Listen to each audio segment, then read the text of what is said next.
The call came in at 2:17 in the morning. The dispatcher would later describe the voice as steady. Not cold. Not trembling. Just steady. The kind of steady that belongs to someone who has already made peace with what comes next. I killed him. 3 words. No hesitation. The dispatcher asked for clarification because protocol demanded it. My husband. The woman replied. In the background, there was a faint ticking sound. Rhythmic. Even. A mechanical heartbeat marking time. The address was confirmed. A lakeside townhouse development on the east edge of the city. Gated. Security monitored. Low crime. The kind of place where patrol units rarely drew their weapons. The caller identified herself as Claire Bennett. She remained on the line for 1 minute and 42 seconds. During that time, she did not cry. She did not ramble. She did not attempt to justify herself. When asked where the weapon was, she said, upstairs. When asked if anyone else was in the home, she said, no. When asked whether her husband was alive, she paused. I don't think so. The line disconnected. Patrol units arrived in 5 minutes and 53 seconds. The front door was unlocked. There were no signs of forced entry, no shattered glass, no splintered frame, no alarm siren. Inside, the house was illuminated only by the dining room chandelier and under cabinet kitchen lights. Claire Bennett was seated at the dining table. Her posture was upright, hands resting flat against the wood. A chair had been knocked onto its side nearby, but she was not sitting in that one. She looked up when officers entered. I'm in here, she said. She did not resist when handcuffed. She did not ask about her husband. In the kitchen, Daniel Bennett lay on the tile floor. 1 gunshot wound centered slightly left of the sternum. Entry only. No exit wound visible. Blood pooled beneath him in a dark semicircle that had begun to thicken along the edges. The first responding officer checked for a pulse. None. A faint smell of gunpowder lingered, but it was subtle. The firearm was not visible in the kitchen. When asked again where the weapon was, Claire said, in the safe. Upstairs. In the master bedroom closet. Locked inside a biometric handgun safe registered to Daniel Bennett. Crime scene was called at 2:29. Detective Rachel Monroe was notified at 2:36. She arrived at 3:04 in the morning. The air outside carried the thin chill of early autumn. Lake wind. Damp pavement. Yellow tape fluttering against manicured hedges. Rachel paused before entering. She had learned, over years of homicide scenes, that the first 30 seconds mattered most. The brain recorded impressions before logic interfered. Inside, she noted the lighting first. Bright dining area. Dim hallway. Kitchen lit only by task lights. Dinner had been served. 2 plates. Steak. Asparagus. Roasted potatoes. Only 1 plate partially eaten. 1 wine glass half full. The second empty. A bottle of red uncorked on the counter. She stepped carefully around the body. Daniel Bennett appeared mid-40s. Athletic build. No visible defensive wounds. Hands open, palms angled inward. There were no broken dishes. No shattered glass. The overturned chair stood out. It was positioned near the dining table, not near the body. Rachel crouched beside Daniel. Powder tattooing was minimal. That suggested distance. Not point blank. She leaned closer. There was no stippling on the hands. No visible gunshot residue on skin. She stood slowly. Time of death estimate. She asked the medical examiner. Preliminarily. Within the last 30 minutes. We'll refine at autopsy. Rachel nodded. She moved toward the staircase. Upstairs, the bedroom was undisturbed. Bed made. Closet organized. The handgun safe sat on the top shelf. Crime scene had already photographed it. It was still locked. Who opened it? Rachel asked. No one yet. A technician replied. Waiting on authorization.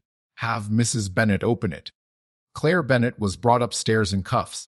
She looked at the safe as if she were looking at a piece of furniture she had forgotten she owned. Open it, Rachel said. Claire placed her thumb against the scanner. The lock clicked. Inside was a 9mm handgun. Magazine loaded. Chamber empty. Rachel stared at it. When was the last time this was fired? She asked the technician. No idea yet. Rachel looked back at Claire. You said you killed him. Yes. With what? The gun. Rachel held her gaze. This gun? Yes. It's in the safe. I put it back. How long after you shot him? Claire did not answer immediately. A few minutes. Rachel watched her eyes. No darting, no visible panic. Why did you shoot him? Rachel asked. Claire inhaled slowly. Because he deserved it. The words were delivered without emphasis. Rachel had interviewed people who snapped in rage. People who cried through confession. People who begged to undo what they had done. Claire Bennett sounded like she was discussing a parking ticket. Rachel descended the stairs again. Something was wrong. If Claire had shot Daniel downstairs, then gone upstairs to lock the weapon away, that implied composure and forethought. But the chair, the dinner, the single glass of wine, it felt staged. Rachel returned to the body. She studied the blood flow pattern. Daniel had fallen backward and slightly to his right. There were no secondary impact marks suggesting movement after collapse. No wipe patterns. No drag marks. She glanced toward the walls. No visible bullet hole. If there was no exit wound, the projectile remained inside. Ballistics would matter. Canvass the neighbors, she said. Ask about gunshots. An officer returned 15 minutes later. No one heard anything. Rachel frowned. Suburban quiet at 2 in the morning. A gunshot would carry. Unless, check for suppressor threads, she told the tech upstairs. Minutes later, the response came back. No suppressor. Standard barrel. Rachel moved back toward the kitchen ceiling. No bullet hole upward. She looked at Daniel's torso again. Entry wound slightly downward trajectory. Shooter likely standing. She visualized Claire. Similar height. Possible. But then why was the gun locked away and fully loaded? Why was the chamber empty? Rachel turned toward the dining table. The ticking sound.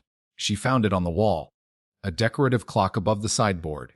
She removed the batteries carefully. Bag that. Why? A tech asked. Because it was the only sound on the 911 call. Rachel stepped outside briefly. The sky was beginning to lighten at the horizon. She watched as Claire was placed into a patrol vehicle. There was something about the stillness. No hysteria. No visible shock. Rachel felt a flicker of memory she did not welcome. Years ago. Another woman. Another late-night confession. Another husband dead on tile.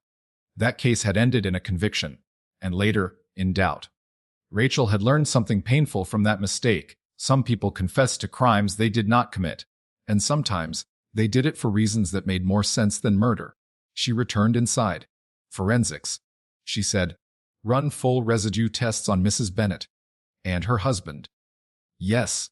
She walked through the rest of the house. Office untouched. Garage closed. No sign of forced entry anywhere. Security logs were pulled. Front door opened at 6:12 in the evening. Closed at 6:14. No further entries recorded, unless someone already inside had never left. Rachel stopped mid-step. Pull Daniel Bennett's phone. It was located on the kitchen counter, unlocked via facial recognition. Last outgoing call business contact at 5:42.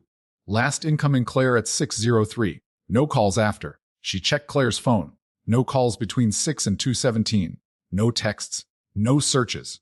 Nothing that suggested panic. Rachel studied the timeline. Dinner around 7. No activity recorded on the security system. Gunshot sometime before 2:17. Call immediately after. Unless the call was delayed. She looked again at Daniel's partially eaten plate. Food dried along the edges. It had been sitting longer than a few minutes.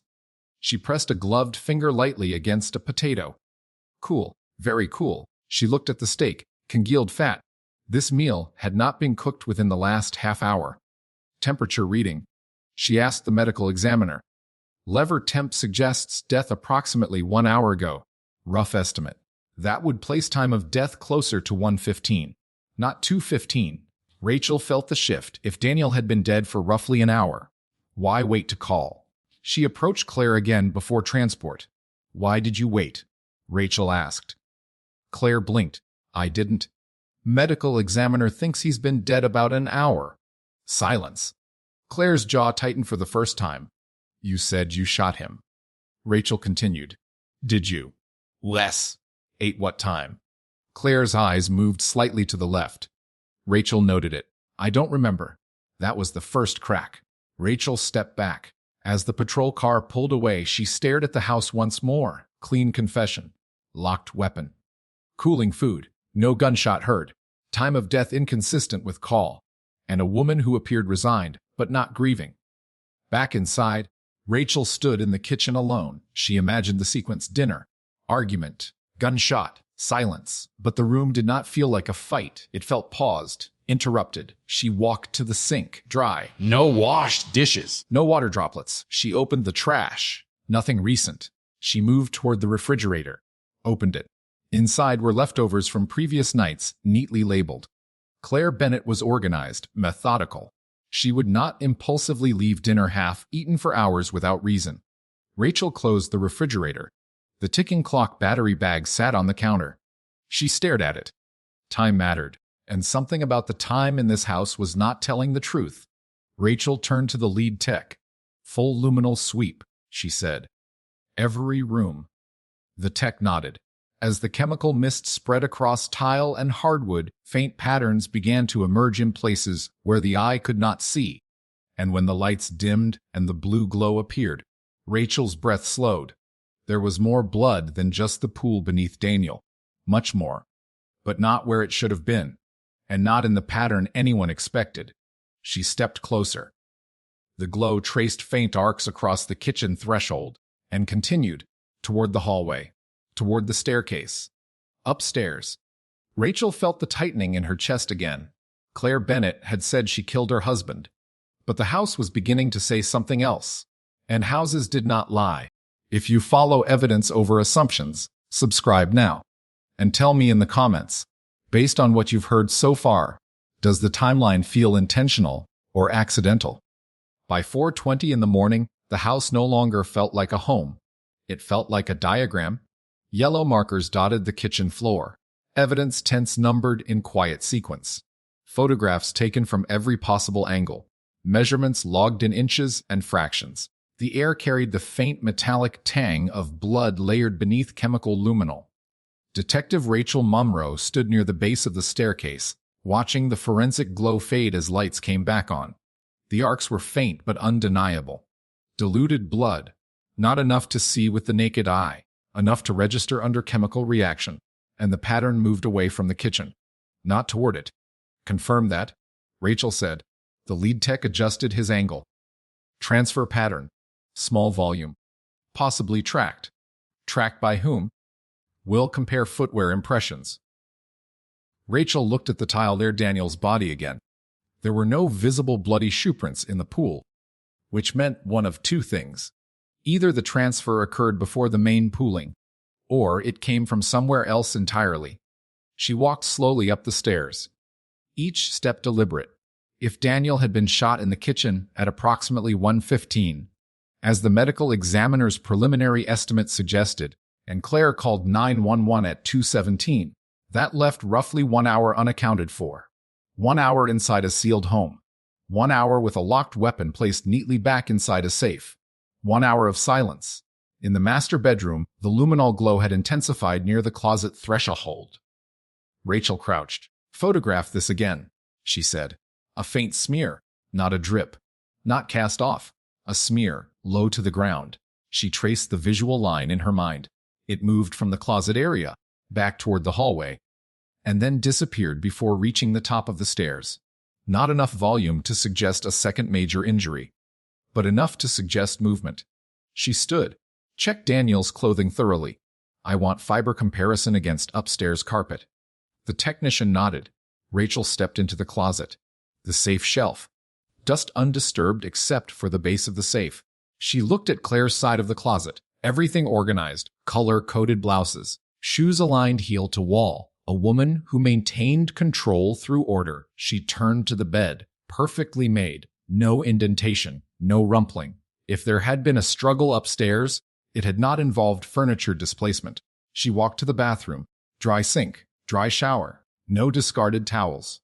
She turned off the light and stood still. She listened. The house hummed softly with HVA, but something felt staged. Not messy enough for a sudden killing. Not chaotic enough for emotional violence. Rachel returned downstairs. The medical examiner was preparing to transport Daniel's body. Trajectory, she asked. Preliminary angle slightly downward. He replied. Shooter likely standing within several feet. Time of death window? Between 1 and 1:30. I'll refine after autopsy. Rachel nodded. She moved toward the dining table. 2 plates. One partially eaten. The other barely touched. She leaned closer. Daniel's plate showed cut marks through steak. Claire's plate showed none, which meant Daniel had eaten. Claire had not. She turned toward the wine glasses. Only one had lipstick residue. Claire's.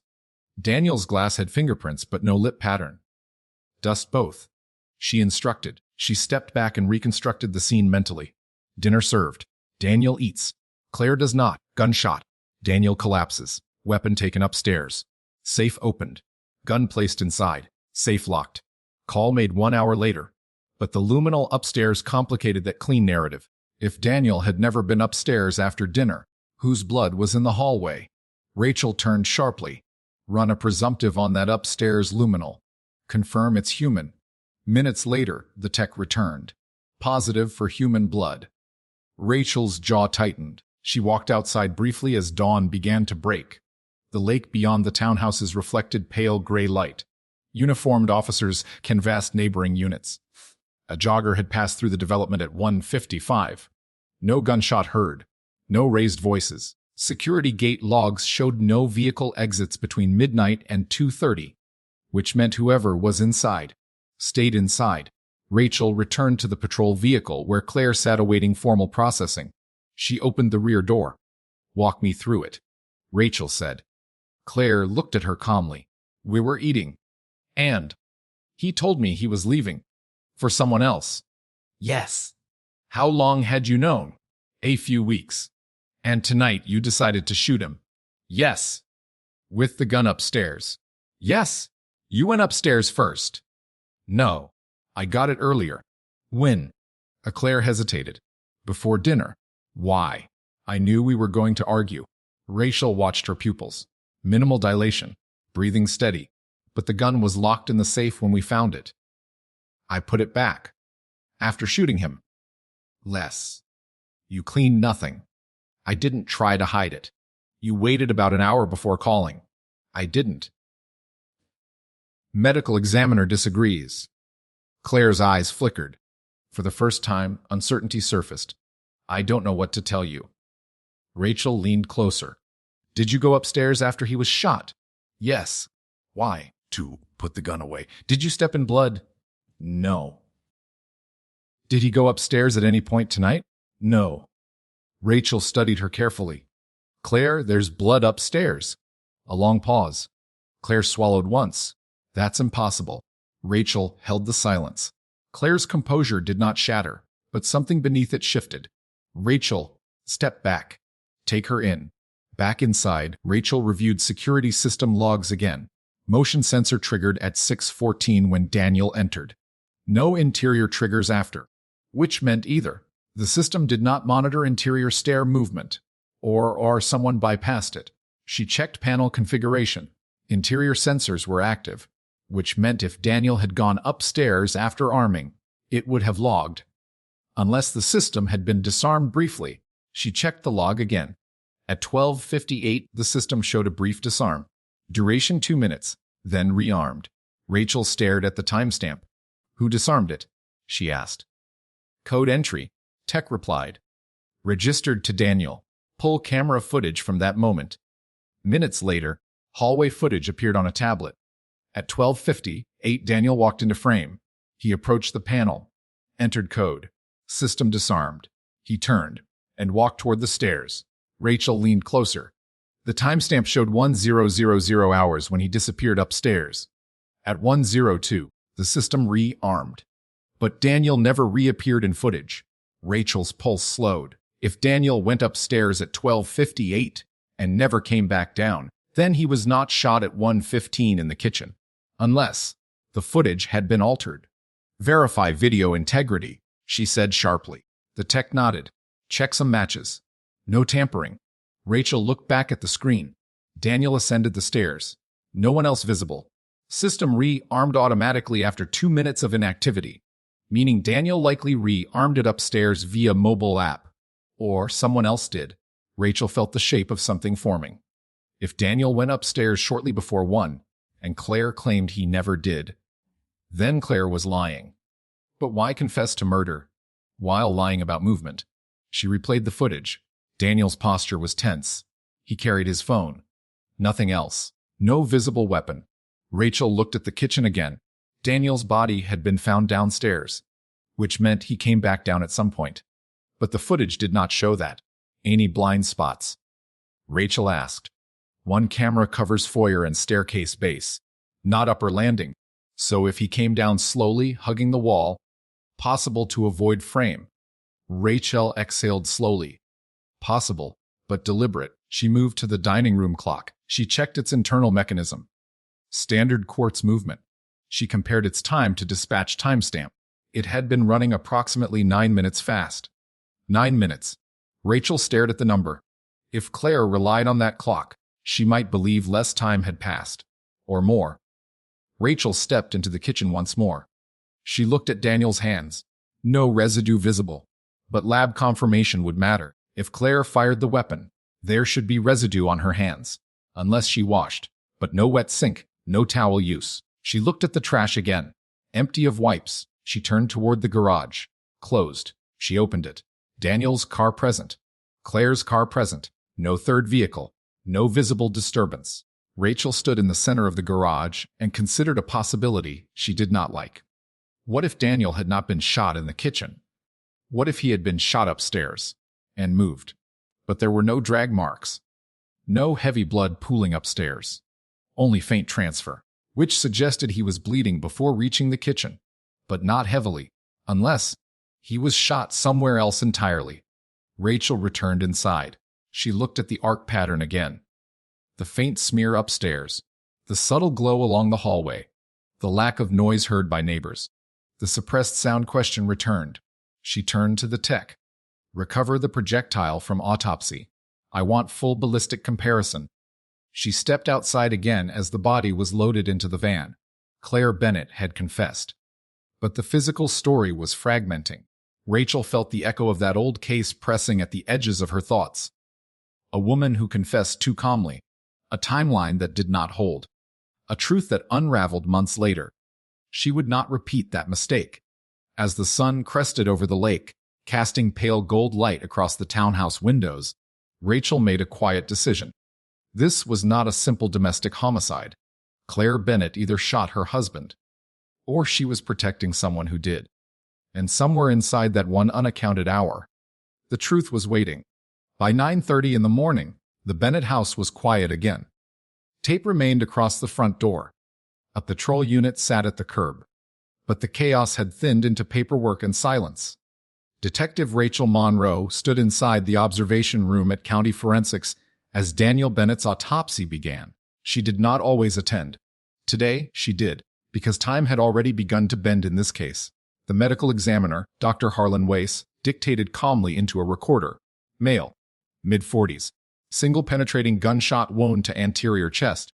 No immediate signs of defensive trauma. Rachel stepped closer as the incision began. Stippling? She asked. Minimal? Weiss replied. Shooter likely beyond 2 feet. Possibly more. Trajectory. Downward approximately 10 degrees. Rachel pictured Claire. Similar height to Daniel, perhaps slightly shorter in heels. A downward angle would require either elevated stance or Daniel leaning forward. Weiss continued carefully. When he reached the thoracic cavity, he paused. There it is. The projectile was lodged near the posterior rib cage, carefully extracted, placed into a sterile container. Weiss examined it under magnification. Rachel waited. Interesting, he said. What? This round is not standard 9mm full metal jacket. Rachel's eyes sharpened, meaning? It's a hollow point. Defensive round. Slightly different weight profile.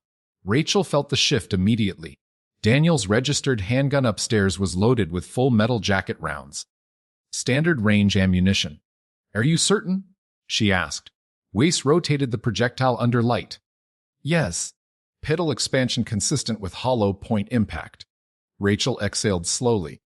If Daniel had been shot with a hollow point, then the weapon in the safe did not fire that round. Which meant one of two things. Either the magazine upstairs had been swapped, or a different firearm had been used. Residue on hands. Rachel asked. Preliminary swabs from Daniel negative so far. Will confirm. What about Claire? Lab is processing. Rachel stared at the small deformed bullet inside the tray. Claire Bennett had confessed, but if ballistics did not match, her confession collapsed. Rachel stepped out into the hallway and immediately called the lab supervisor. I need confirmation on the ammunition in the Bennett firearm. Already checked. The supervisor replied. Magazine contains full metal jacket 9mm rounds. All intact. No rounds missing. Rachel stopped walking. No rounds missing. Correct. Magazine full. Chamber empty but no recent discharge residue inside barrel. We ran a quick preliminary swab. Rachel felt the cold clarity settle in. Daniel Bennett had not been shot with the gun inside that safe, which meant Claire Bennett either lied or believed something untrue. She ended the call and stared down the sterile corridor. A second gun. Inside a locked house, with no security alerts. Rachel returned to the autopsy suite. Time of death refinement, she asked. Wace glanced at his notes. Closer to 1250, 5 to 110. Narrower window now that core temp and lividity have stabilized. Rachel's mind recalculated. Daniel disarmed the security system at 12:58. Went upstairs. Never visibly came back down. If he was shot between 12:55 and 1:10, it likely occurred upstairs. Not in the kitchen. Which meant the body had been moved. But there were no drag marks. Unless the bleeding was delayed. Unless the bullet did not immediately incapacitate him. Wace interrupted her thoughts. Cause of death: cardiac trauma secondary to gunshot. Rapid but not instantaneous. He may have remained conscious for up to a minute. Rachel nodded slowly. A wounded man could move within that window. Even descend stairs. If driven by adrenaline. She left the lab and headed directly to interrogation. Claire Bennett sat across from a recorder. Her posture remained composed, but fatigue now showed faintly beneath her eyes. Rachel entered and closed the door. We recovered the bullet, she said. Claire looked up. Okay. It wasn't fired from your husband's gun. Silence. Claire blinked once. That's not possible. The weapon in your safe hasn't been fired recently, and it was loaded with different ammunition. Claire's breathing shifted almost imperceptibly. You said you shot him, Rachel continued. With that gun. Yes. That gun did not fire the bullet that killed him. Claire stared at the table. A full 10 seconds passed. Then, I must be mistaken. Rachel leaned forward. Mistaken about what? About which gun, Dine? There's another gun in the house. Claire hesitated. No. Claire, this is where things change. If there's another weapon, tell me now. There isn't. Rachel held her gaze. You understand that your confession no longer matches the evidence. Claire's composure thinned further. I shot him. With what? Claire's jaw tightened. I don't know. Rachel let silence expand again. When Claire finally spoke, her voice was quieter. He went upstairs, she said. Rachel did not react outwardly. Ate what time? After midnight? Why? To get something? What? I don't know. You told me earlier he never went upstairs. I was wrong. Rachel absorbed that carefully. Did you follow him? Less. What happened upstairs? Claire closed her eyes briefly. We argued. A boat? The woman, then? He said he was leaving. Then, he opened the closet. Why? I don't know. Did he open the gun safe? Claire's eyes flickered. Yes. That was new. Rachel remained still. What did he do? He took the gun out. Why? He said he needed to protect himself. From you? No. From who? Claire did not answer. Rachel spoke carefully. Claire, Daniel was shot with a different gun. Claire's face paled slightly. That's not possible. Unless someone else was in that room. Silence. Longer this time. Rachel leaned in. Was someone else upstairs? Claire's breathing grew shallow. No. Rachel stood. Gunshot residue results are pending. If you didn't fire a weapon, that will show. The Claire whispered something so quietly Rachel almost missed it. He told me someone was coming. Rachel froze. Who? I don't know. When did he say that? A week ago. What did he say exactly? That he had made a mistake. That someone was angry. Rachel's pulse slowed. Did he owe money? I don't think so. Did he mention a name? Claire shook her head. Rachel stepped back from the table. If Daniel retrieved a gun at 12:58, if someone entered before or after, if the second firearm belonged to that person, then the locked house theory shifted. Rachel left interrogation and called digital forensics. Pull Daniel's financials, she said. Last 6 months. On it. She then called the security company. Any remote access to the Bennett system overnight. Checking yes. At 1:02 a.m., system re-armed via mobile app. Rachel closed her eyes briefly, meaning Daniel likely re-armed it from upstairs, which meant he was alive at 1:02. Shot sometime after. She reviewed the timeline 12:58. Daniel disarms system, goes upstairs. 1:02. System re-armed remotely.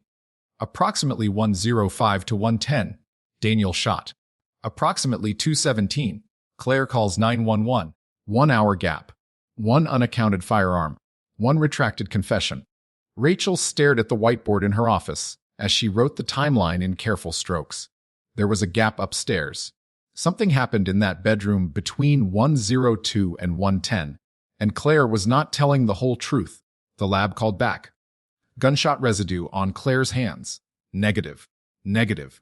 Rachel exhaled. Daniel. Rachel stared at the wall.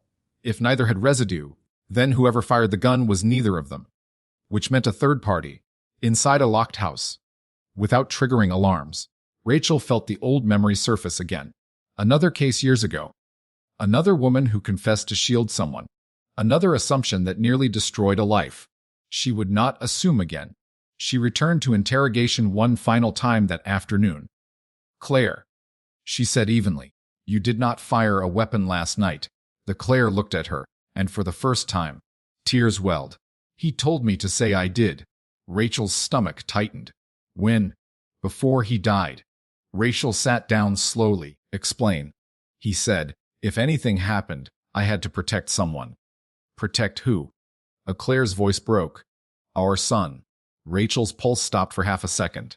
You don't have a son, she said carefully. Claire looked up. Yes, we do.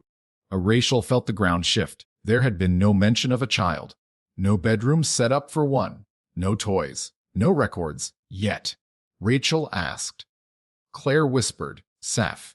And for the first time since 2:17 in the morning, Rachel understood this case was not about a simple confession. It was about something much larger.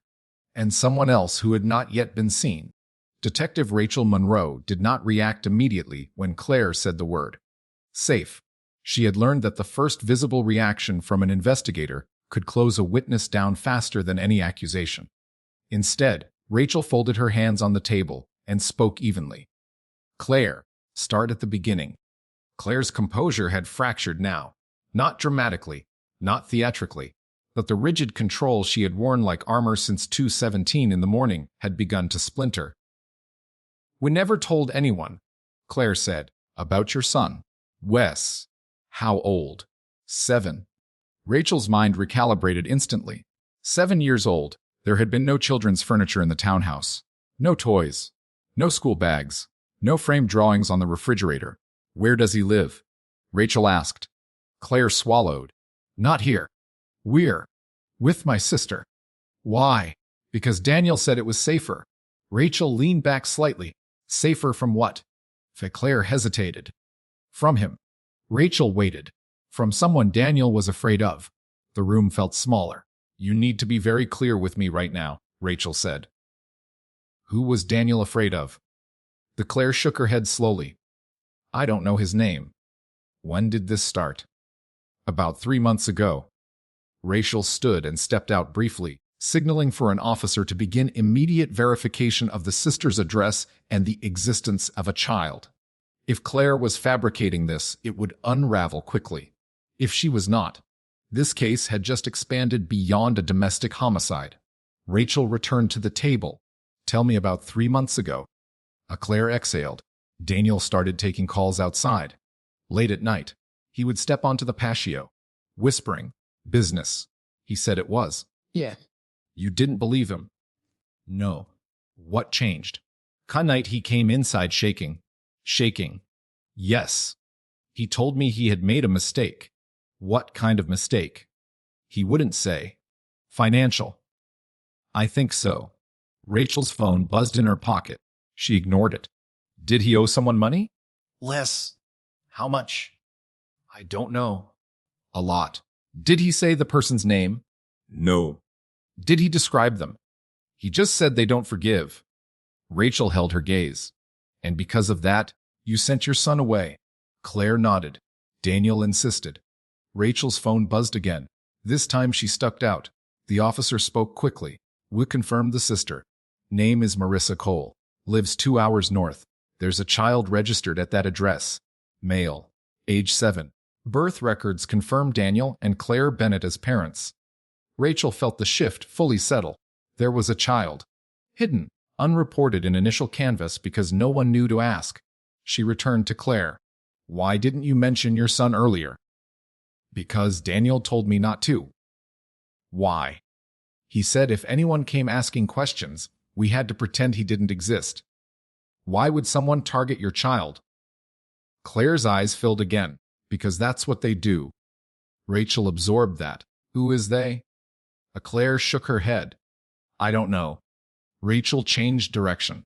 Walk me through last night. From 11 onward. Claire took a slow breath. We went to bed around 11. But security logs show the system armed at 6:14 and stayed armed until 12:58. The Claire blinked. Daniel must have armed it after dinner. He disarmed it at 12:58 and went upstairs. Yes. You followed. Not immediately. When? A few minutes later. What was he doing upstairs? He was pacing. Did he open the safe? Less. Why? He said he needed it. For what? He thought someone might come. Rachel leaned forward. Did someone come? Claire's breathing became uneven. I heard something. What? A sound downstairs. What kind of sound? A door. The front door. Wes. Rachel felt her pulse steady. Security logs show no door opening after 12:58. The Claire stared at her. I heard it. Did Daniel hear it? Less. What did he do? He told me to stay upstairs. Did you? No. Rachel did not interrupt. I followed him. Claire continued. He had the gun in his hand. Which gun? The one in the safe. But that gun wasn't fired. I know. Rachel let that settle. What happened next? Claire's voice trembled now. He went downstairs. And I heard a voice. Rachel leaned in slightly. A voice. Yes. Male, female, male. What did it say? I couldn't hear words. Just tone. Angry. No. Calm? Yes. Rachel felt a cold line trace down her spine. How long did they speak? Maybe a minute. Then what? A gunshot? One? Wes. Where were you? Halfway down the stairs. Did you see the shooter? Claire shook her head violently. No. Did you see Daniel fall? Less. Where? In the kitchen? Did you see anyone else? No. Did you go downstairs? Wes. What did you see? Daniel on the floor. Anyone else in the house? No. Rachel's eyes narrowed. Then how did the shooter leave? Claire's silence was the answer. Rachel pressed. Did you see the front door open? No. Back door? No. Garage? No. Windows? No. Rachel stepped back. Claire, the system was armed. No door sensors triggered. No glass break. No motion alerts. I don't know how he got in. Rachel changed tone. Did Daniel owe money to someone dangerous? Wes. Did he ever mention organized crime? Claire hesitated. Yes. Rachel did not show reaction. What exactly did he say? That he invested in something he shouldn't have. What kind of investment? I don't know. Crypto. Real estate. Private lending. He wouldn't say. Rachel stepped out again and called financial crimes. Status on Bennett accounts. The analyst replied quickly. There are irregular wire transfers over the last 4 months. How irregular? Large. 6-figure sums. Rachel went still. Outgoing. Yes. To where? Shell corporations. Offshore. Rachel felt the shape of the case expanding beyond domestic boundaries. Total. Approximately 800,000. Rachel ended the call. She returned to Claire. Daniel transferred nearly $1 million over 4 months. Claire's face drained. I didn't know it was that much. He may not have been the victim of a jealous argument, Rachel said quietly. Claire whispered, I know. Rachel studied her. Then why confess? Claire's voice cracked. Because Daniel told me to. When? After he was shot. Rachel froze. Explain. He was still alive. How long? A minute. Maybe less. What did he say? He grabbed my hand. Rachel leaned forward slightly. What did he say, Claire? He said, protect him. Protect whom? Our son. Nat. And he said, if anyone asks, you did it. Rachel felt the room tighten. Why would he tell you to confess? Because he thought it would end it. And what? The threat. Rachel's thoughts accelerated. If Daniel believed someone was targeting him over money, if that someone wanted leverage, if Claire took responsibility, perhaps he believed it would stop pursuit of hidden assets or protect their child from retaliation. But that only worked if the shooter believed Daniel was dead and the debt unresolved. Unless the shooter was not after money. Rachel returned to the timeline. You said you heard a voice. Yes. Did it sound familiar? No. Did Daniel recognize it? Yes. Rachel's eyes sharpened. How do you know? He said the name. What name? Claire hesitated. Rachel leaned in. What name, Claire? Claire whispered, Victor. Rachel stood slowly. There it was, a name. Finally, she stepped into the hallway and immediately called financial crimes again. Search shell corporations for any name Victor. Moments later, we'll have one recurring contact, the analyst said. Victor Salazar. Rachel closed her eyes briefly. Background. Minor criminal record in his 20s. Fraud. Now operates private investment firm. No recent charges. Rachel felt the puzzle pieces begin aligning. A man with a financial history. Large wire transfers. A frightened husband. A hidden child. A second firearm. And a locked house. She returned to Claire one final time. Claire, did you see Victor Salazar last night? The Claire's eyes widened. No. Have you ever met him? Once. When? 2 months ago. We're at our house. Rachel felt the air leave her lungs slowly. He's been inside your home before. Yes. Rachel's voice dropped. Claire, did Daniel invite him? Claire nodded, and just like that, the locked house stopped being impossible. Because sometimes, the door opens willingly. Victor Salazar did not appear in the system as a violent man. He appeared as a disciplined one. No recent arrests, no open warrants, clean business filings. An investment advisory firm registered under the name Meridian Strategic Holdings. Office space in a downtown high-rise. Tax compliance intact. Public profile minimal. On paper, he was careful. Detective Rachel Monroe had spent enough years in homicide to understand what careful meant. Careful men did not leave fingerprints where they did not need to. By mid-afternoon, Financial Crimes had assembled a preliminary report on Daniel Bennett's transfers. $824,000 wired over 4 months. Each payment routed through layered shell corporations before landing in accounts tied to entities partially owned by Meridian Strategic Holdings, Victor Salazar's firm. Rachel studied the spreadsheet projected on the conference room wall. These payments escalate, the analyst said. Smaller amounts early, larger ones toward the end. Extortion pattern. Rachel asked. Possible. Could also be high-risk investment buy-ins. Rachel nodded. Any return payments? None. That mattered. If Daniel had invested willingly, there would typically be paper trails of returns, dividends, or performance statements. Instead, money flowed outward only. Rachel turned to the analyst. Pull any civil complaints against Salazar. Already checked. None formal. But 2 sealed arbitration filings. Sealed. Yes. Private settlements. Rachel exhaled slowly. Quiet settlements often meant quiet leverage. She left the conference room and headed back to interrogation. Claire Bennett had been moved to a holding room pending further questioning. Rachel entered alone. You said Victor has been inside your house before. Rachel began. Wes. When? 2 months ago. Why? Daniel invited him. For dinner. No. For what? They were discussing something in the office. Did you meet him? Yes. What was your impression? Claire's jaw tightened. He didn't blink much. Rachel did not respond. He looked at everything in the house. Claire continued. Not casually. Like he was cataloging it. Did he interact with your son? The Claire hesitated. Yes. How? I asked him what school he went to. Rachel felt the shift in her spine. Did Daniel notice that? Yes. How did he react? He ended the meeting quickly. Rachel leaned back. Did Victor ever return? Not that I know of. Rachel watched her closely. Claire, think carefully. Any other visits? Any unexplained cars? Any deliveries? Claire shook her head. No. Rachel stood. Did Daniel ever meet Victor elsewhere? Yes. Downtown. At his office. How often?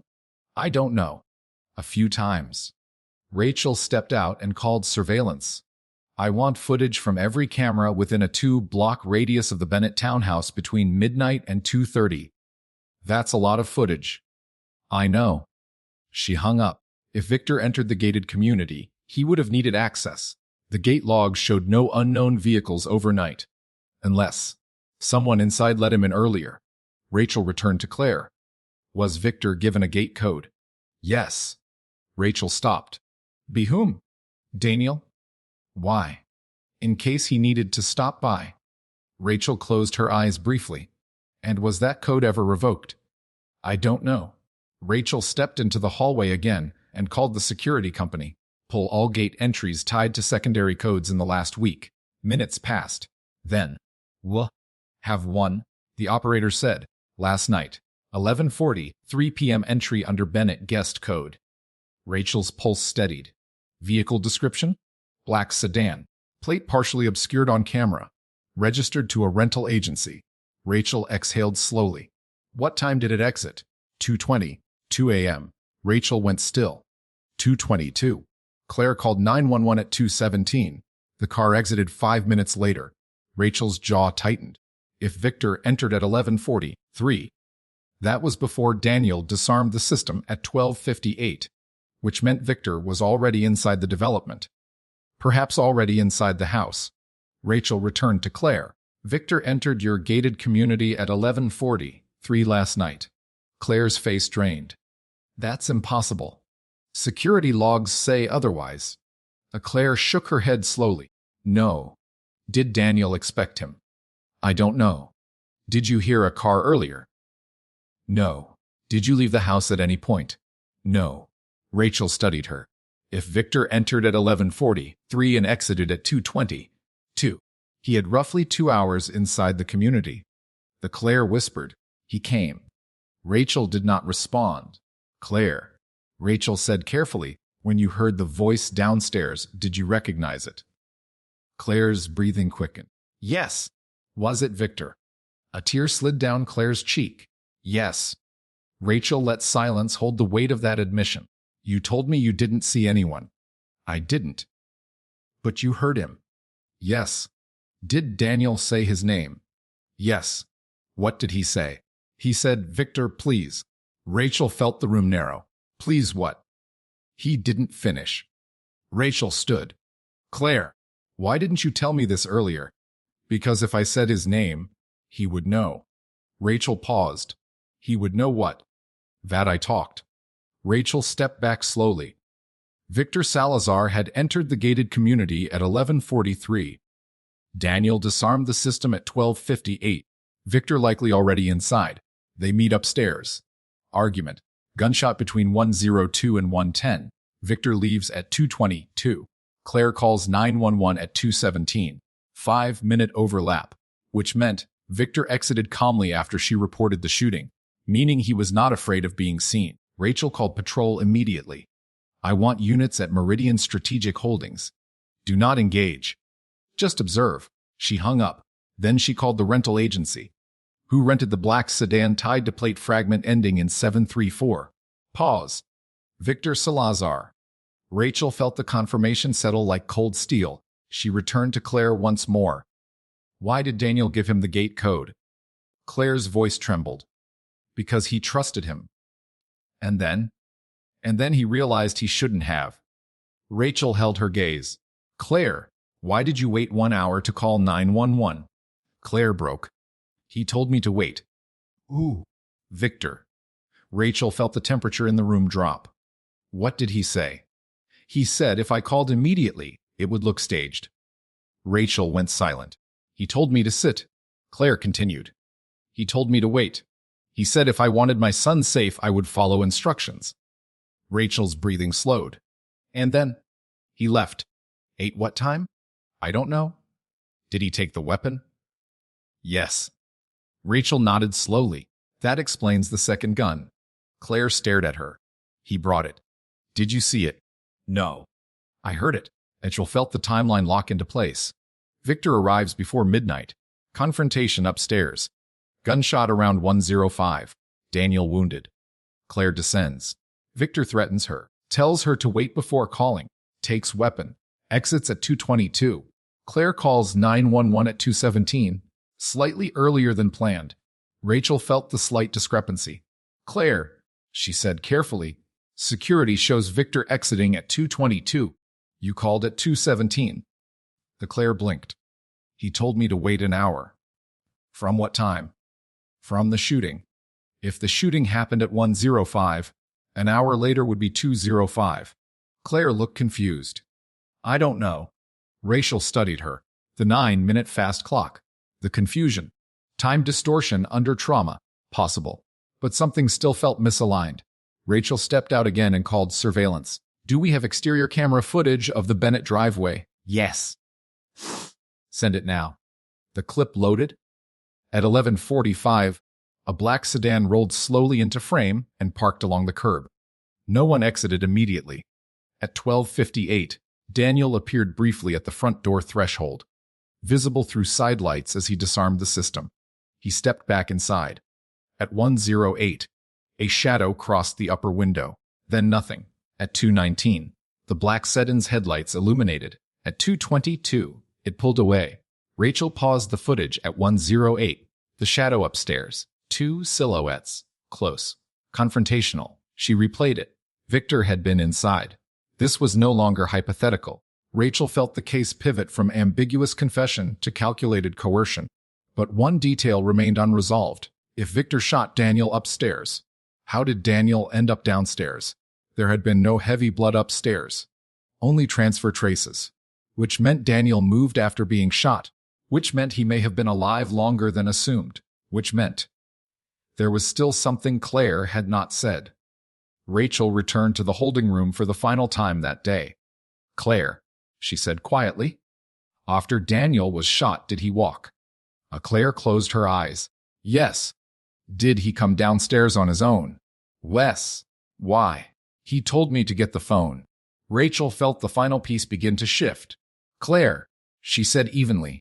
Did Daniel speak to Victor after being shot? Claire opened her eyes and whispered, yes. The truth was not finished unfolding. Not yet. The problem with confessions is not that people lie. It is that they sometimes tell the truth in fragments.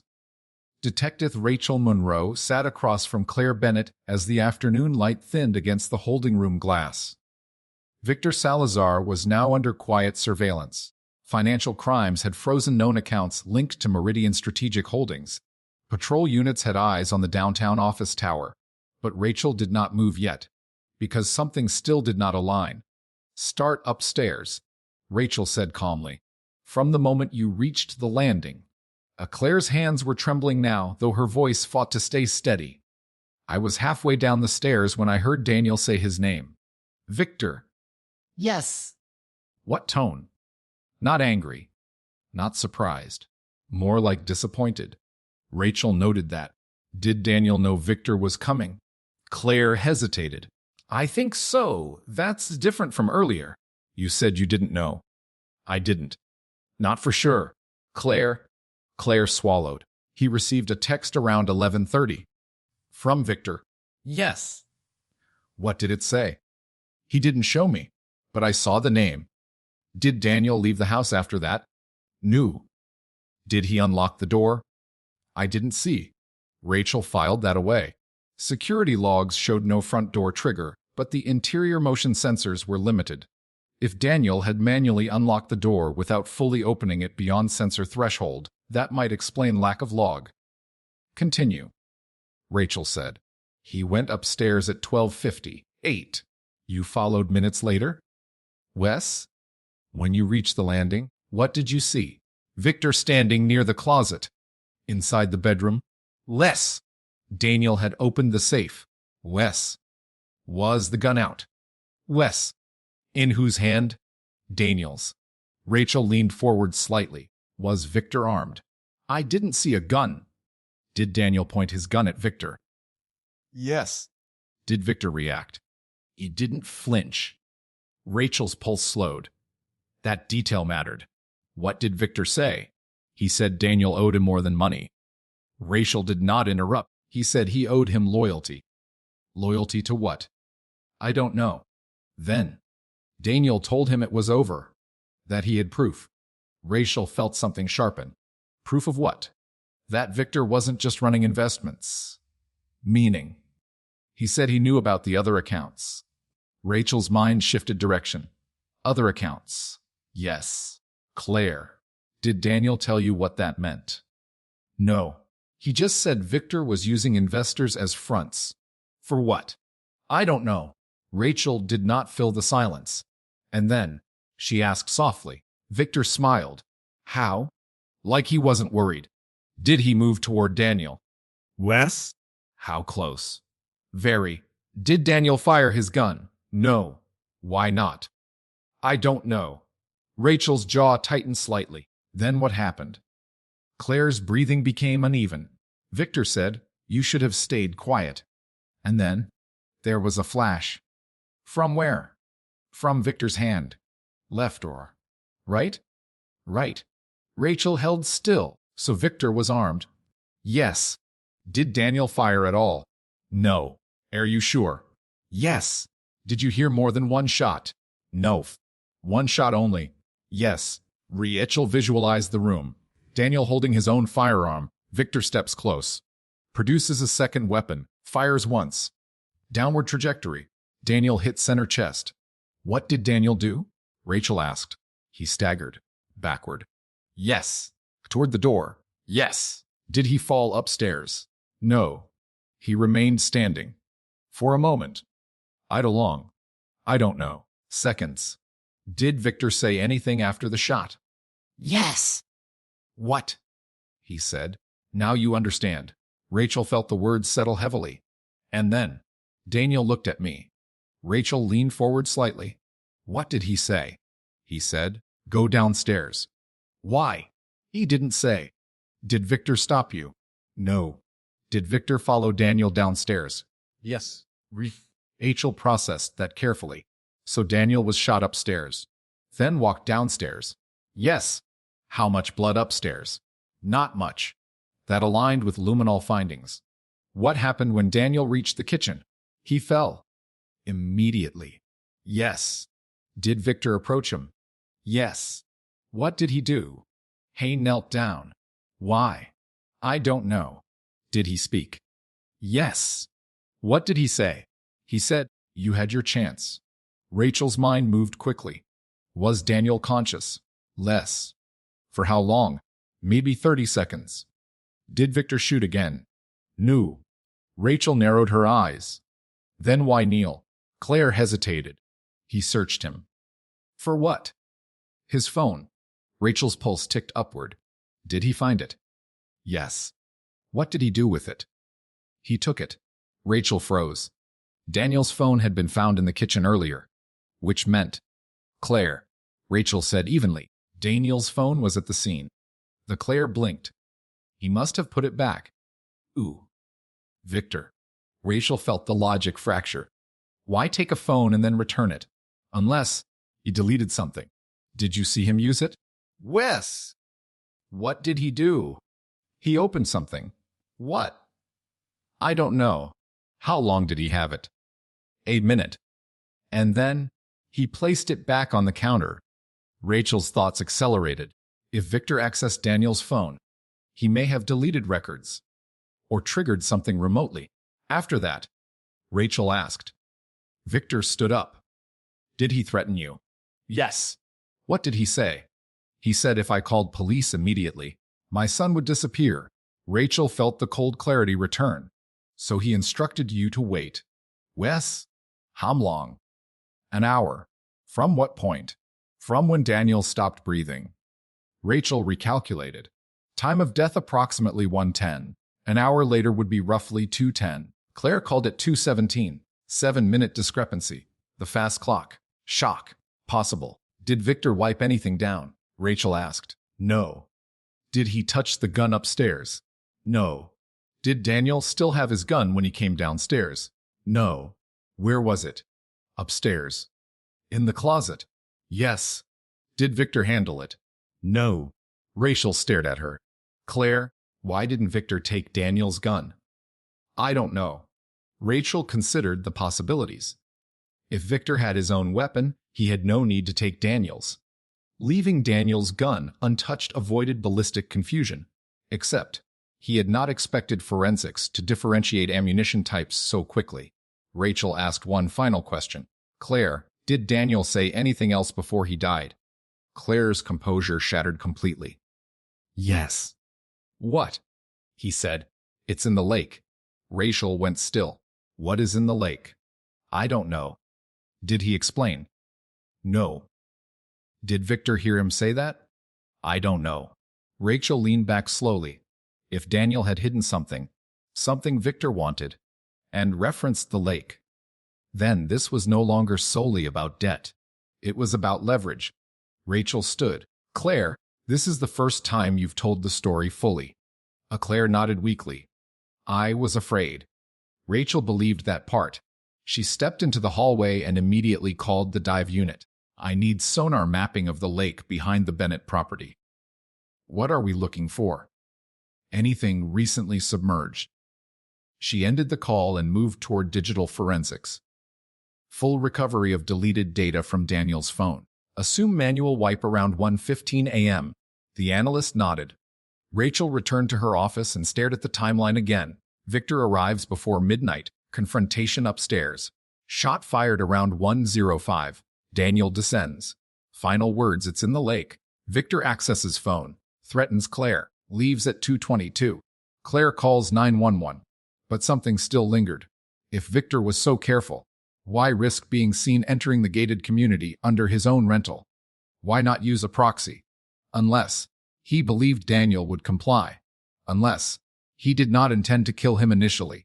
Rachel felt the deeper layer forming. Perhaps the shooting was not premeditated murder. Perhaps it was escalation. Perhaps Daniel forced Victor's hand by mentioning proof. Proof of what?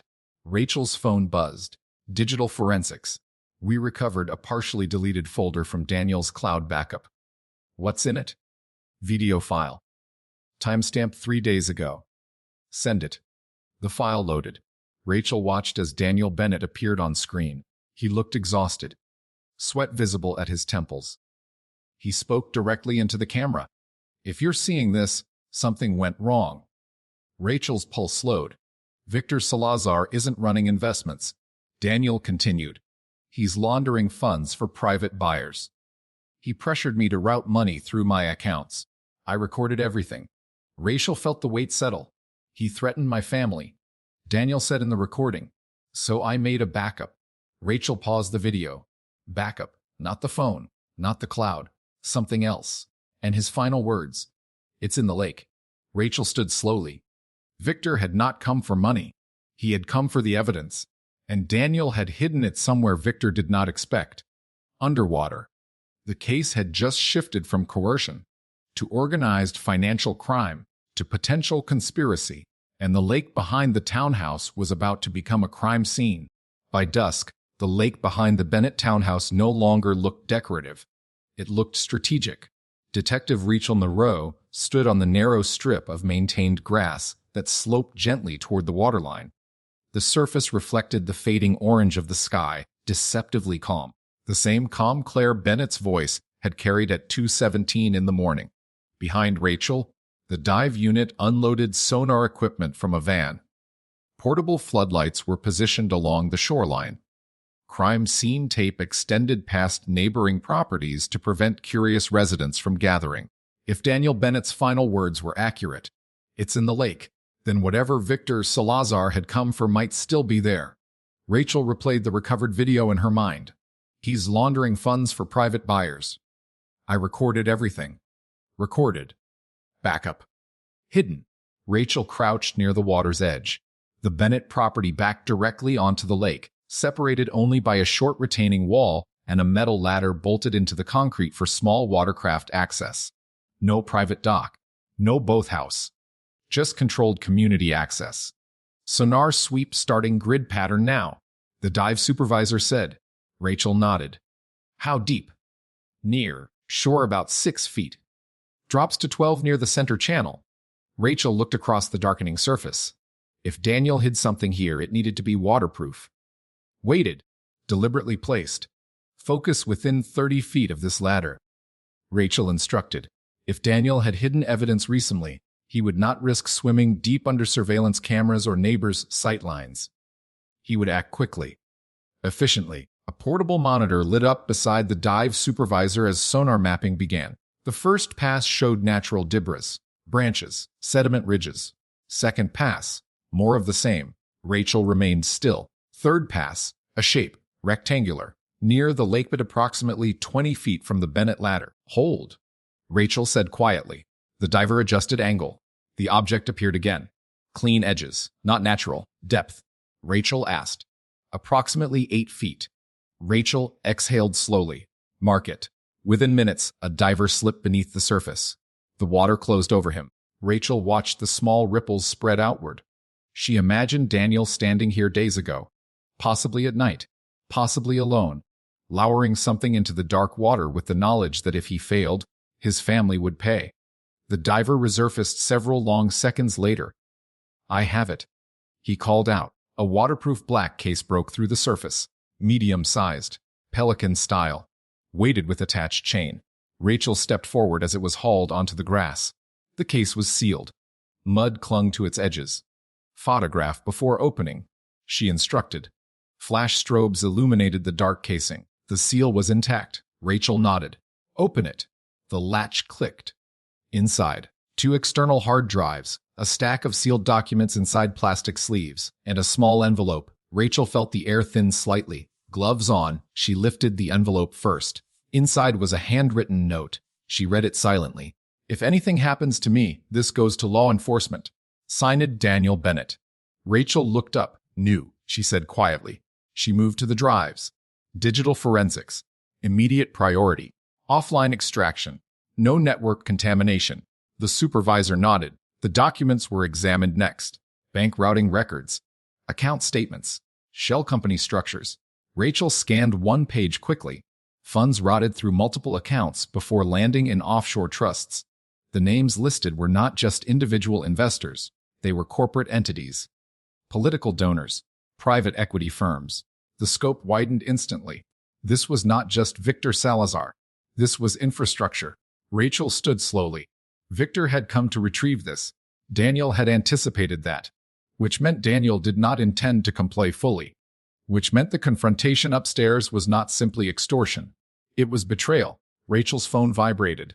Surveillance update. "Victor left his office 15 minutes ago," the officer said, heading toward his residence. "Keep eyes." Rachel replied. "No stop yet." She ended the call. The case was no longer confined to the Bennett townhouse. This had implications. Financial crimes rejoined her at the shoreline. "What do we have?" the analyst asked. "Enough to ruin him," Rachel said. She handed over the drives. "Verify content before we move." Night deepened.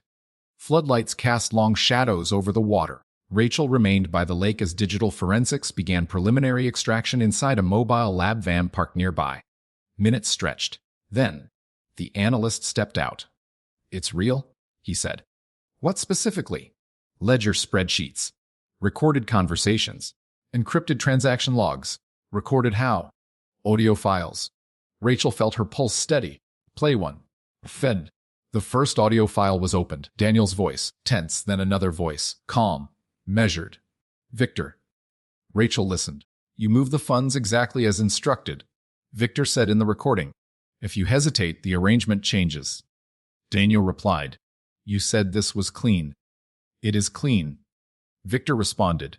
As long as you follow instructions. The audio ended. Rachel stared at the waveform on the screen.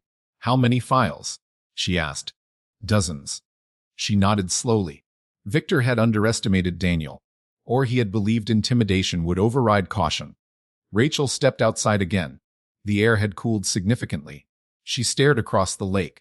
If Victor realized Daniel hid evidence, he might assume it was destroyed, unless, he checked, unless he had already searched the house thoroughly after the shooting. Rachel replayed Claire's account. Victor knelt, searched Daniel, took his phone, used it, placed it back, threatened Claire, waited, left. If he had not found what he wanted, he would come back. Rachel turned sharply. Surveillance on Victor's house. Active. Expand to secondary properties. Storage units. Any associates. She walked away from the waterline and dialed a direct line. Bring him in? On what? The officer asked. Rachel's eyes remained on the lake. Obstruction. Financial fraud. We have probable cause. There was a pause. And the homicide? Rachel inhaled slowly. Not yet. She hung up, because something still disturbed her. If Victor shot Daniel intentionally to silence him, why only one shot? Why not ensure death definitively? The autopsy confirmed no second wound. Victor had fired once, which meant either confidence or impulse. Rachel re-entered the mobile lab. Run ballistic database comparison on hollow point recovery. She instructed. Minutes later, a preliminary match flagged. Registered firearm purchase. Owner Victor Salazar. Rachel felt the final line lock. He used his own weapon. Careless, or confident no one would trace it back. She stepped outside once more as two patrol vehicles pulled up. Victor had been detained without incident. Rachel watched as he was escorted from the back of one cruiser, hands cuffed behind him. He did not look panicked. He looked annoyed. Rachel approached. Victor Salazar, she said evenly. He smiled faintly. Detective, you remember me? We met briefly at the house 2 months ago. Rachel did not react. You entered the Bennett community at 11:43 last night, she said. Victor shrugged slightly. I visit clients. You left at 2:22. I work late. You shot Daniel Bennett. Victor's expression did not change. That's a serious accusation. We recovered audio files. Silence. We recovered financial records. Silence. We recovered a ballistic match to your registered firearm. Victor's eyes flickered once, almost imperceptibly. That weapon is secured at my residence, he said. Will confirm. Rachel stepped closer. You underestimated him, she said quietly. Victor's jaw tightened just slightly. Rachel saw it. You thought fear would keep him compliant. Victor said nothing. You didn't realize he recorded you. That landed.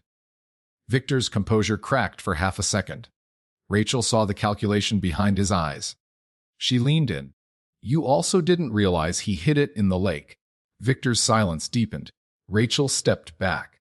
You're under arrest for financial fraud, conspiracy, and suspicion of homicide. Victor smiled faintly again. You'll need more than suspicion. Rachel held his gaze. We're just getting started. As Victor was placed back into the cruiser, Rachel looked once more at the still surface of the lake. They had the evidence. They had the recordings. They had the financial motive. But something inside her remained unsettled. Because Victor had not panicked when accused of murder, he had reacted to the evidence. Which meant the evidence mattered more to him than the death. And that meant Daniel's killing might not have been the original objective.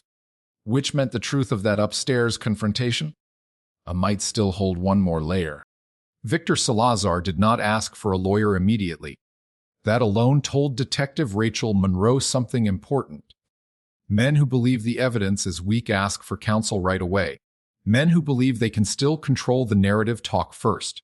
Victor sat across from Rachel in interview room 3. wrists cuffed to the metal ring on the table. His suit jacket had been removed, sleeves rolled neatly to mid-form. No visible shaking. No visible sweat. He looked like a man inconvenienced by scheduling. Rachel placed a slim folder on the table between them. Inside were printed screenshots from the recovered hard drives, transaction flows, audio transcripts, shell company structures. She did not open it. Not yet. You entered the Bennett community at 11:43 last night. Rachel began evenly. Victor smiled faintly. You've said that already. And you exited at 2:22. I've said I work late. You shot Daniel Bennett. Victor leaned back slightly. That's an escalation. Rachel studied him. You met him upstairs shortly after 12:58. She continued. He had opened his gun safe. Victor said nothing. You had your own weapon. Silence. You fired once. Victor tilted his head. Is this a guessing exercise? Rachel opened the folder slowly and slid a photo across the table. The recovered hollow point projectile. Ballistic match to your registered firearm, she said. Victor looked at the photo briefly, then back at Rachel. That weapon is locked in my home. We executed a warrant. That was a lie. Victor did not know that. Rachel watched carefully. Victor's jaw tightened for a fraction of a second. Not fear. Calculation. Rachel continued calmly. The barrel rifling matches the projectile removed from Daniel Bennett's chest. Victor's silence lengthened. You also accessed his phone after he was shot, Rachel added. Now he reacted. Slight narrowing of the eyes. There are fingerprints, Rachel said evenly. On the device. Another lie. But a controlled one. Victor finally spoke. He invited me. Rachel did not blink. That's not a denial. Hay called me at 11:30. Victor continued. He was agitated. Rachel leaned forward slightly. About what? Money. Rachel remained silent. He had invested in something he did not understand. Victor said. When it turned volatile, he panicked. You pressured him. No. You threatened his family. Victor's eyes sharpened. I protect my investments. That sounds like a threat. That sounds like business. Rachel let silence expand. Why did you go upstairs with him? She asked. He wanted privacy. And he opened the safe. Yes. Why? Didn't trust me. Did you trust him? Vidyu smiled faintly. No. Rachel held his gaze. Did you bring a gun? Victor did not answer immediately. Rachel spoke evenly. Daniel recorded you. That landed. Victor's composure thinned slightly. You were using client funds to launder money, Rachel said. Victor leaned forward. Careful. Rachel did not blink. He told you he had proof. Silence. And that's when you shot him. Victor's eyes hardened. He pointed a gun at me. Rachel waited. I defended myself. Victor said finally. There it was. Not denial. Reframing. Rachel kept her voice level. Walk me through it. Victor inhaled slowly. He was unstable. Paranoid. Accusing me of crimes. He had evidence. He had delusions. You saw the drives. Victor did not respond. You shot him once. Rachel continued. Center chest. He lunged. Rachel's mind moved quickly. Lunged with the gun. Yes. Did he fire? No. Why not? He hesitated. Rachel held his gaze. So you shot first. I prevented him from killing me. Rachel leaned back slightly. Then why not call 911? Victor's jaw tightened. It was his house. That's not an answer. He said nothing. Why tell Claire to wait? Rachel pressed. Victor's eyes flickered. She was hysterical. She wasn't. Victor paused. Rachel leaned forward slightly. You searched him. Silence. You took his phone.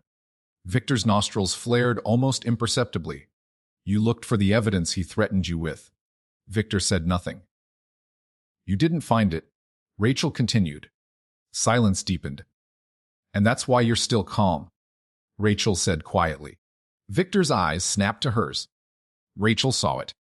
You're not worried about the shooting, she continued. You're worried about what he hid. Victor leaned back slowly. You're speculating. Rachel opened the folder and slid a transcript across the table, a printed excerpt from the audio file. Victor read the first few lines. His expression did not change, but his breathing did. Subtle, controlled, faster. Rachel watched it. You told him, she said quietly. If you hesitate, the arrangement changes. Victor's voice dropped. Context matters. It does. Rachel agreed.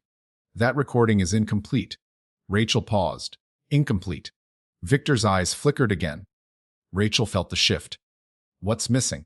She asked calmly. Victor realized the misstep instantly. He leaned back. I want a lawyer. Rachel did not react outwardly. But inside, something locked. Incomplete. That meant there was more. Rachel stood slowly. You'll get one, she said evenly. As she stepped out of the room, she immediately called digital forensics. Extract all audio files, she said. Check for edits, compression artifacts, missing segments. Minutes later, we have something, the analyst said. Rachel entered the lab, the waveform of the primary confrontation file displayed on screen. There's a gap, the analyst said. Roughly 6 seconds of missing audio between 2 continuous sections. Intentional deletion? Yes.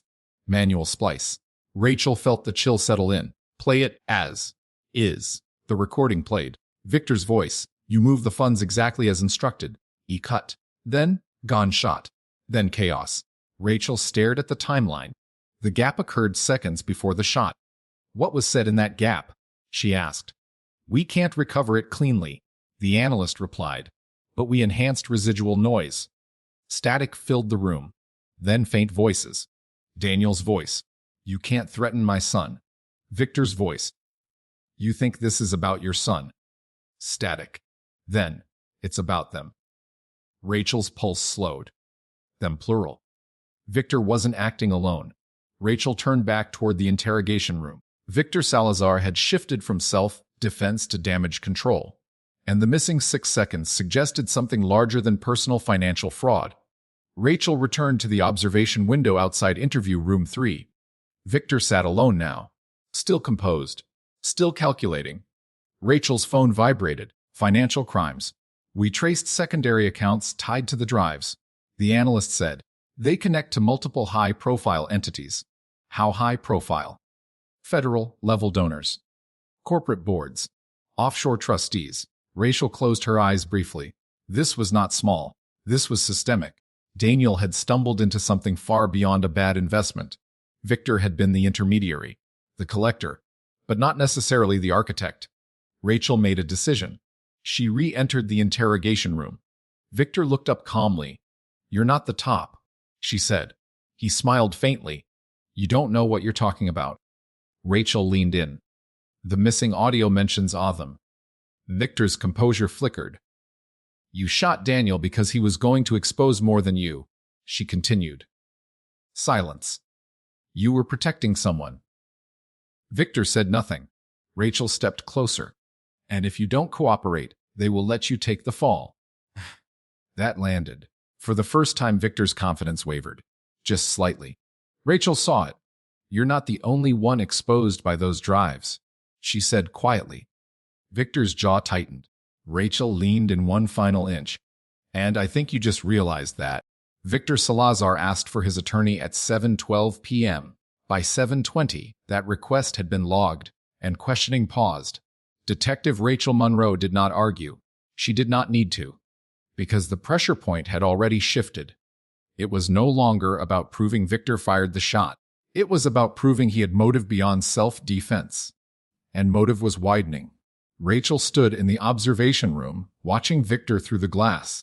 His earlier confidence had thinned, not visibly to an untrained eye. But Rachel saw it in the way his jaw flexed repeatedly, in the micro-delays between breaths. He was recalculating, not about the homicide, about exposure. Rachel stepped into the hallway where financial crimes had assembled a growing wall of linked entities. What do we know about them? She asked. The analyst tapped the board. Layered holding companies. But ultimate beneficiaries tie back to 3 primary groups. Names. 2 private equity partners. 1 international infrastructure fund. Rachel nodded slowly. And Victor. Mid-level operations. He rotes funds. Maintains compliance illusion. Meaning he's disposable. Yes. Rachel absorbed that. If Victor believed he was protected, he would remain silent. If he believed he was expendable, he might fracture. She made a decision. Prepare limited disclosure packet, she said. Only enough to show we've identified upstream accounts. The analyst hesitated. That's sensitive. So is homicide, Rachel replied. 30 minutes later, Victor's attorney arrived, mid-50s. Controlled demeanor. Expensive restraint. Rachel re-entered interview room 3 with the folder. She did not sit immediately. She placed the folder in front of Victor's attorney. This is where we are, she said evenly. The attorney opened it. Scanned. Closed it slowly. We're not discussing financial speculation tonight, he said. Rachel nodded. Fine. She turned to Victor. You said Daniel lunged. Victor remained silent. You said you fired in self-defense. Silence. You didn't call 911. The attorney interjected. My client has invoked counsel. Rachel met his gaze calmly. I'm not asking questions. She turned back to Victor. You were protecting someone. Victor's eyes flickered. Rachel leaned in slightly. They won't protect you. The attorney stiffened. That's inappropriate. Rachel ignored him. You shot him because he mentioned exposure. Silence. You searched for the evidence. Victor's jaw tightened. You didn't find it. The attorney closed the folder. This is over. Rachel stepped back calmly. Ballistics confirm your registered weapon discharged 1 round consistent with the projectile. Victor's eyes snapped up. That was the real one. The warrant had executed quietly 30 minutes earlier. The firearm had been recovered. 1 chamber empty. Residue fresh. Victor said nothing. But the silence shifted. Rachel continued evenly. Gunshot residue detected in your vehicle. The attorney froze. Victor looked at him. Rachel saw it. That was not discussed. Because Victor had not anticipated residue in the rental sedan. He had not cleaned thoroughly, or had been rushed. Rachel stepped back. You're facing homicide, she said quietly. And conspiracy. The attorney stood. We're done. Rachel nodded. Of course. She exited without resistance. Because now the crack had widened. In the hallway she turned to financial crimes. Prepare arrest escalation. Include upstream entity mention. You think he'll flip. He's not protecting loyalty, Rachel said. He's protecting leverage. An hour later, Victor requested to speak again. Without his attorney. The attorney protested. Victor insisted. Rachel returned alone. Victor sat forward this time, less composed. You don't understand what you stepped into, he said quietly. Rachel remained standing. Explain. Victor exhaled slowly. It wasn't supposed to escalate. Meaning, he wasn't supposed to resist. Resist what? Victor's jaw flexed. Compliance. With illegal transfers? With structure. Rachel watched him carefully. He said he had backups. Victor continued. He did. Victor's eyes hardened. You found them. Rachel did not confirm. Victor continued. Vic thought exposing me would protect his family. Rachel remained silent. It won't. There it was. Rachel leaned in. You're not the top. Victor laughed once short. No. Then who is? Silence. Rachel waited. You think this stops with me? Victor asked. Rachel did not blink. You're facing life, she said calmly. They're facing nothing. Victor's composure cracked further. They will not let you touch them. That depends on you. Silence. You shot him? Rachel said quietly. Because he said he had proof. Victor looked down. For a second, he said softly. Rachel waited. For a second I thought he was bluffing. And then? And then he said the lake. Rachel felt the confirmation settle. So you knew. Victor's eyes met hers. I didn't know where. But you knew he hid something. Yes. Rachel absorbed that. You fired once, she said. Yes. Why not twice? Victor looked away. I didn't intend to kill him. Rachel remained still. He raised the gun. Victor said. I reacted. Did he fire? No. Then why not ensure he was dead? Victor's voice lowered. Because that wasn't the plan. Rachel felt the distinction. He came to intimidate. He came to recover leverage. The gunshot was escalation, not execution. But once Daniel mentioned exposure, Victor could not leave him alive. Except, He had. Briefly. He spoke after being shot, Rachel said. Victor did not respond. He told Claire to protect their son. Victor's jaw tightened. You threatened her. Silence. You told her to wait before calling. Yes. Why? Victor's voice was flat. To buy time. For what? To check the accounts. Rachel understood instantly. He left, went to his office, checked whether Daniel had already triggered exposure, found nothing missing, believed he had control, except he did not. Rachel leaned closer. You underestimated him. Victor's voice was barely audible. Yes. Rachel held his gaze. You're not the architect, she said. Victor closed his eyes briefly. No. Names. Long silence. Then, you think I'm suicidal? Rachel did not respond. They will bury this before it reaches court. Not if you cooperate. Victor laughed once more. They don't cooperate. Rachel stepped back slowly. Then you'll stand alone. Victor looked up. And for the first time, he looked afraid. Not of prison. Of something else. Rachel left the room without another word. In the hallway, she turned to the district attorney's liaison. Prepare for extended conspiracy filing, she said. And federal referral. This is bigger than county jurisdiction. Rachel nodded. But inside, something remained unsettled. Victor had confirmed self-defense narrative partially. He admitted firing. He admitted escalation. He had not admitted intent to kill. And Daniel had descended the stairs alive, which meant there was still a final layer to reconstruct.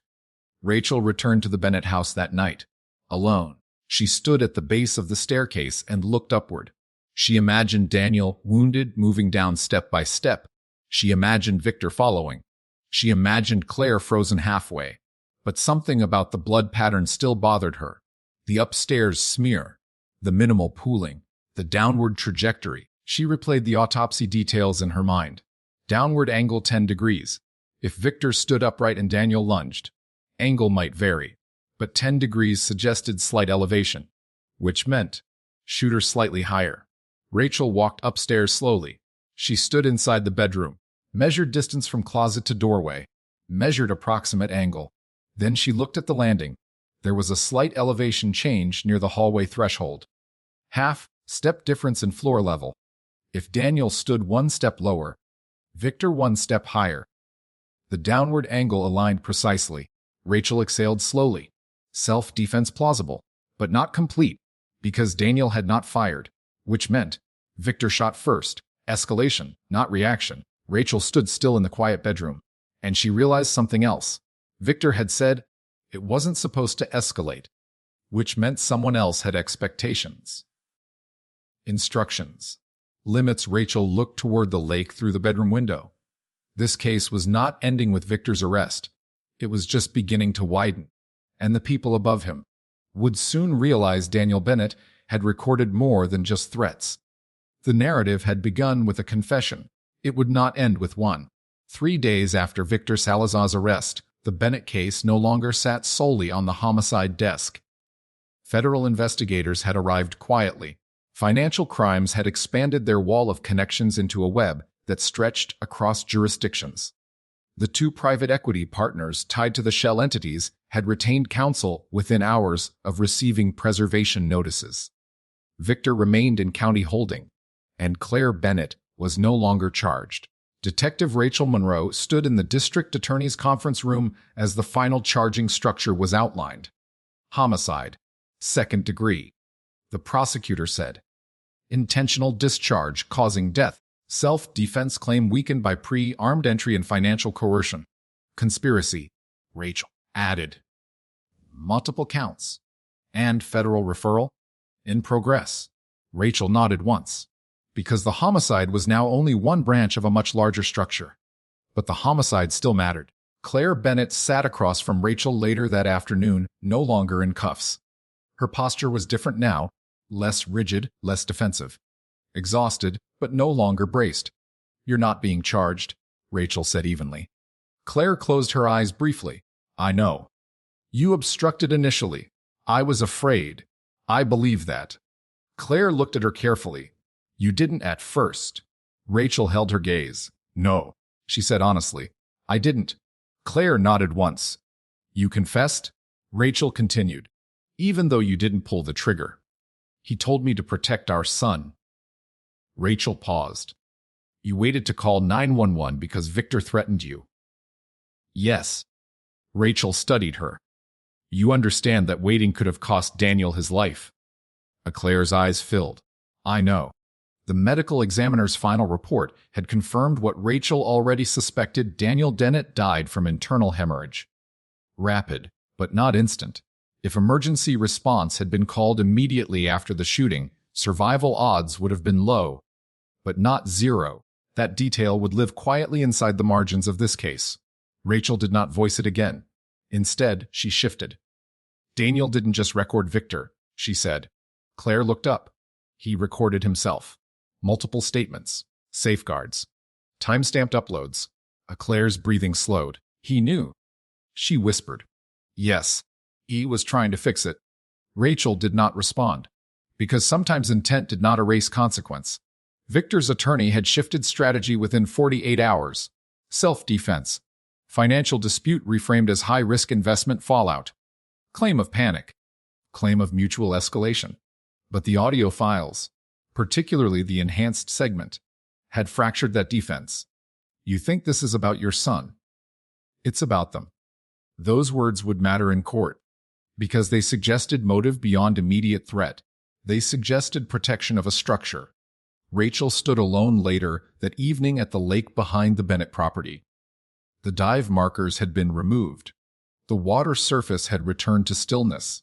The same stillness that framed the case from the beginning. She replayed the timeline one final time. 11:40, 3 p.m. Victor enters the gated community. 12:50, 8 a.m. Daniel disarms the system, goes upstairs. 1:02 a.m. System re-armed via mobile app. Approximately 1:05 a.m. Confrontation escalates. Single gunshot fired. Daniel descends stairs, wounded. Victor searches for evidence. Threatens Claire. Leave is at 2:22. Claire calls 911 at 2:17. And at 2:17 in the morning, a woman said, I killed him. Rachel understood now that the confession had not been about guilt. It had been about control. If Claire took responsibility, the financial crime might close quickly. The structure above Victor would remain untouched. The threat to her son might dissolve. Daniel had believed that sacrifice would protect his family. He was wrong. Rachel felt the familiar ache of another memory surface. Years ago, another woman had confessed to shield someone else. Rachel had believed her. Believed the confession. Closed the file. It took months to reopen that mistake. She had learned something then. Confessions are often shields, and shields are rarely held for oneself. Her phone vibrated. Federal liaison. We have movement, the agent said. One of the upstream partners is negotiating. Rachel nodded slowly. Victor. He's asking for a deal. Of course he was. The fear Rachel had seen in his eyes had not been of prison. It had been of exposure. Rachel ended the call and looked across the water one final time. This case would move beyond her desk now. Beyond county jurisdiction. Beyond simple homicide. But one piece remained. She returned to the station and walked past interview room 3. Victor sat inside with his attorney again. This time, his composure was gone. He looked smaller. Rachel did not enter. She did not need to. Because the drives from the lake had done what the gunshot could not. They had broken the illusion of control. Later that night, Rachel visited Claire one final time. Victor is cooperating, she said evenly. Claire absorbed that slowly. What does that mean? It means the threat to your son decreases. Claire closed her eyes briefly. Will they come after us? Rachel considered the question carefully. The people above Victor will protect themselves first, she said. That's predictable. Claire nodded. You need to relocate, Rachel continued. Quietly. Claire looked at her. You're sure? Yes. Claire hesitated. Detective, why did you keep pushing when I confessed? Rachel paused. Because the answer was not procedural. It was personal. Because the evidence didn't match your voice, she said finally. Claire frowned slightly. What does that mean? You sounded resigned, Rachel replied. Not violent. Claire swallowed. Rachel continued. And because locked houses don't solve themselves. The Claire gave the faintest nod. Rachel left the station near midnight. The city was quiet. She drove past the lake one last time before heading home. The house stood dark now. Empty, for sale sign already planted in the yard. The case file would close under homicide and conspiracy. But the larger investigation would continue. Rachel pulled over briefly and stared at the still water. At 2:17 in the morning, a woman had tried to take ownership of a crime she did not commit. She had done it out of fear, out of protection, out of misplaced trust in a man who thought sacrifice could outmaneuver power. Rachel turned the engine off and sat in silence. She thought of the old case again, the confession she once accepted too easily, the life nearly destroyed because she stopped asking questions. This time, she had not stopped. This time, she had followed the gap in the timeline, the wrong ammunition, the missing residue, the 9-minute fast clock, the faint luminol smear upstairs, the lake. There is always something small, a detail that does not fit. Rachel had built her career on noticing those details. And tonight, as she restarted the engine and drove away, she understood something else. The truth rarely announces itself. It waits, in the quiet, in the water, in the 6 seconds of missing audio, and in the space between a confession and what actually happened. If this case stayed with you, subscribe for more investigations where every detail counts. And in the comments, tell me, what was the moment you knew something didn't add up?